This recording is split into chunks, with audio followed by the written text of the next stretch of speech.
Assalamualaikum warahmatullahi wabarakatuh. Ketemu lagi di channel Pak Darto. Kelihatannya kita sudah saatnya untuk mengadakan tes sumatif yang ketiga. Belum kita mengadakan tes sumatif bab yang ketiga, marilah kita latihan soal-soal terlebih dahulu. Jangan lupa yang belum subscribe, silahkan subscribe. Soal yang pertama, tema yang pertama adalah tentang suhu. Kita mulai saja soal nomor 1. Perhatikan gambar termometer berikut. Ini termometer dimulai dari skala 35, kemudian diakhiri dengan skala 42. Jelas bahwa termometer yang diawali dengan skala 35 dan paling tinggi skala 42 adalah termometer badan. Kelihatan juga dari bentuknya. Nah, untuk termometer industri tentunya suhunya lebih tinggi sampai ribuan. Bentuknya juga lain tentunya. Sedangkan untuk termometer labora tentunya bentuknya dipanjang dan suhunya bisa dimulai dari -10 mungkin sampai 110 yang biasa kita pakai di lab IPA. Oke, kita lanjutkan dengan soal nomor 2. Termometer dibuat berdasarkan prinsip bahwa perubahan suhu dapat menyebabkan A. Perubahan tekanan, B. Perubahan wujud, C. Perubahan volume, D. Perubahan massa jenis. Kita masih ingat ketika kita menggunakan termometer. Kita gambar coba ya di sini ya. Coba kita gambar, andaikan termometernya seperti ini. Nah, di dalam termometer itu ada cairannya. Cairannya mungkin alkohol atau mungkin bisa juga air raksa. Nah, ketika termometer kita celupkan ke air yang panas, maka cairan di dalam termometer akan bergerak naik. Nah, gerak naiknya cairan ini disebabkan karena pemuaian. Jadi ya cair kalau kena panas maka ya cairnya akan memuai, naik ya, bertambah volumenya. Maka kita bisa menjawab soal nomor 2 bahwa prinsip termometer yaitu perubahan suhu dapat menyebabkan perubahan volume. Oke, nomor 3 sekarang. Cairan yang sering digunakan sebagai bahan pengisi termometer adalah A. Air dan minyak. Bukan ya, minyak dan raksa. Minyaknya bukan, raksanya oke. C. Alkohol dan merkuri. Alkohol bisa, merkuri itu nama lain dari raksa. Ya, ini juga boleh. K. D. Susu bukan, air bukan. Jadi jawabannya adalah C. Lanjut, nomor 4. Titik tetap bawah skala termometer Fahrenheit adalah Fahrenheit, titik tetap bawahnya adalah 32.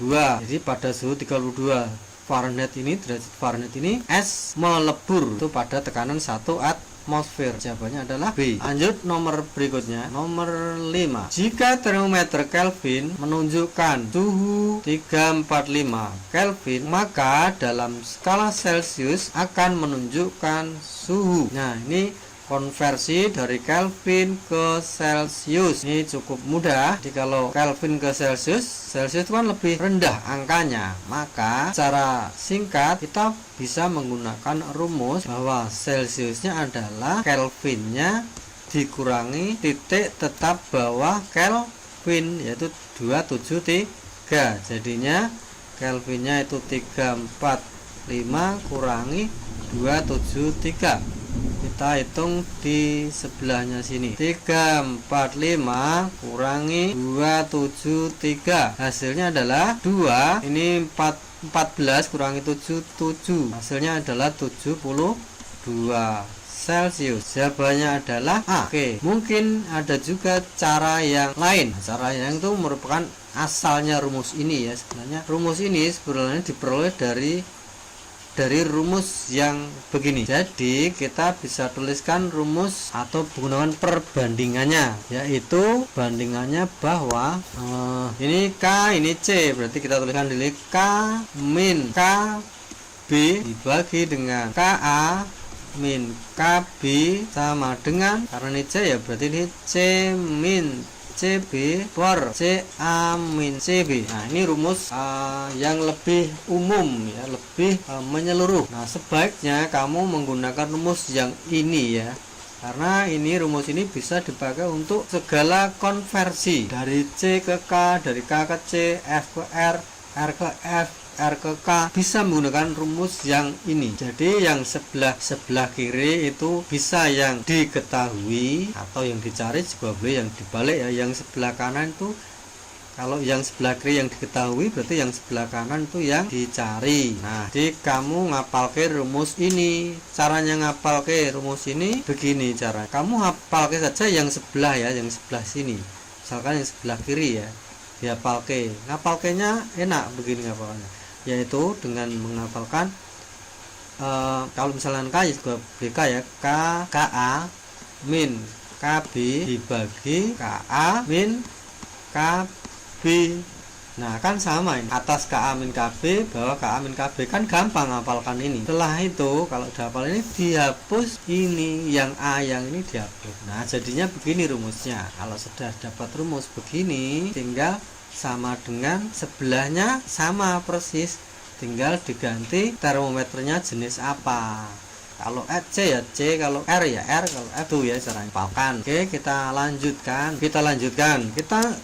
Kemudian kita masukkan K-nya, ini K yang sebelah ini yang diketahui. Yang ini kan yang diketahui K Kelvin ya. Sebelah kanan itu yang dicari. Berarti ini tetap ditulis C, yang ini dimasukkan nilai K-nya. Kita masukkan K-nya diketahui 345. Berarti 345 dikurangi KB, B itu bawah, artinya titik tetap bawah. Kelvin yang paling bawah, yaitu Kelvin paling bawah atau titik terbawahnya adalah 273 dibagi KA itu Kelvin tetap atas. Kelvin yang atas itu 373 dikurangi Kelvin bawah sama ini 273 sama dengan C yang dicari kan, ini C itu dicari ya, tetap kita tulis C dikurangi C yang bawah, Celsius yang bawah itu 0 dibagi CA itu Celsius atas, yaitu 100 kurangi 0. Oke, sekarang tinggal masukkan angkanya lagi, kita kurangkan gitu loh maksudnya ya. 345 kurangi 273 adalah, kita luruskan ya sama dengannya dengan atas, luruskan. 345 kurangi 273 seperti tadi ya, 72 dibagi 373 kurangi 273 mesti 100 kan, Kelvin itu kan 100 sama dengan C min 0, C ya, C min 0 itu C dibagi dengan 100 kurangi 0 ya 100. Nah kan langsung ketemu sama ya, yang kiri dibagi 100, yang kanan dibagi 100 kan sama, ini dihilangkan kan sama ya, dihilangkan, maka jadinya C nya sama dengan 72.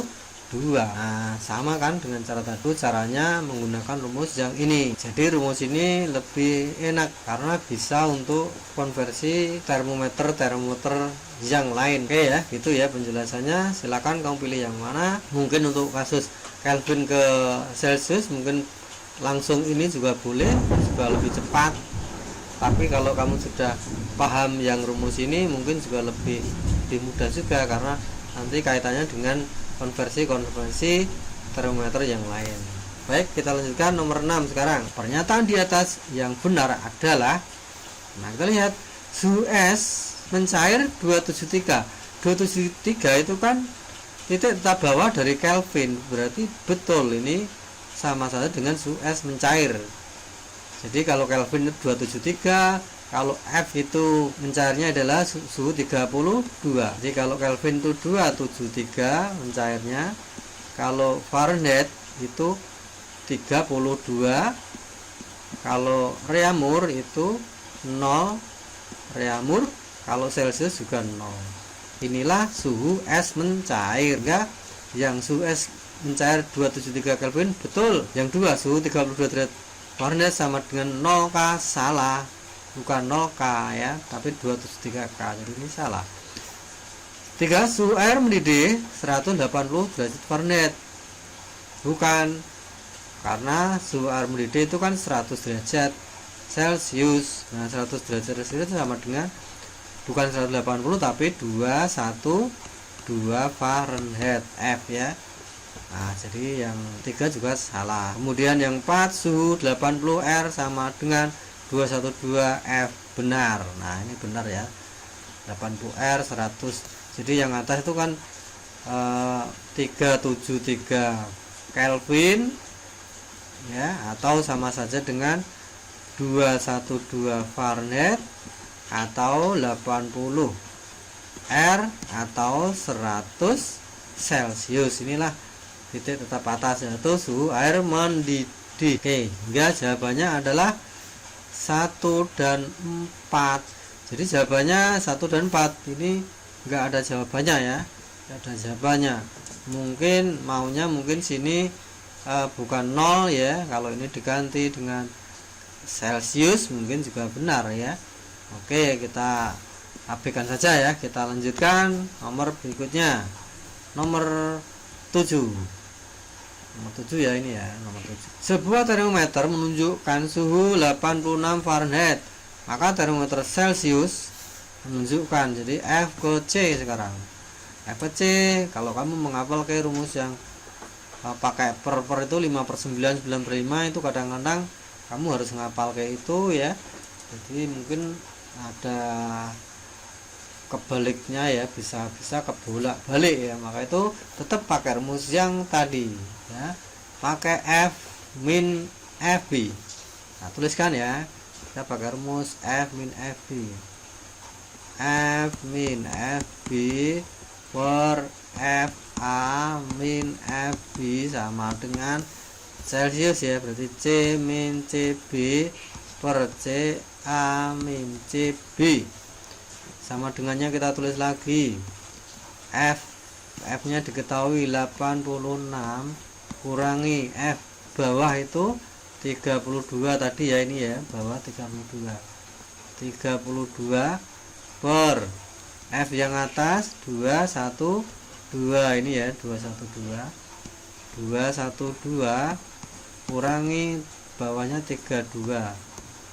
Nah, sama dengan C dicari, dikurangi CB nya 0 per C atasnya 100 kurangi 0. Seandainya kamu sudah hafal, nanti mestinya ini nggak usah ditulis lagi 212 100 min 0, tapi langsung saja. Kalau Fahrenheit itu 9, kalau Celsius 5, gitu juga bisa. Nanti kalau sudah lancar tinggal gitu aja, cepet ya. Jadi 86 kurangi 32, kita tuliskan di sini di bawahnya, 6 kurangi 2 4, 8 kurangi 3 5, 54 dibagi. Nah, ini kan sama dengan 180 kan, 180. Yang ini kan berarti 100.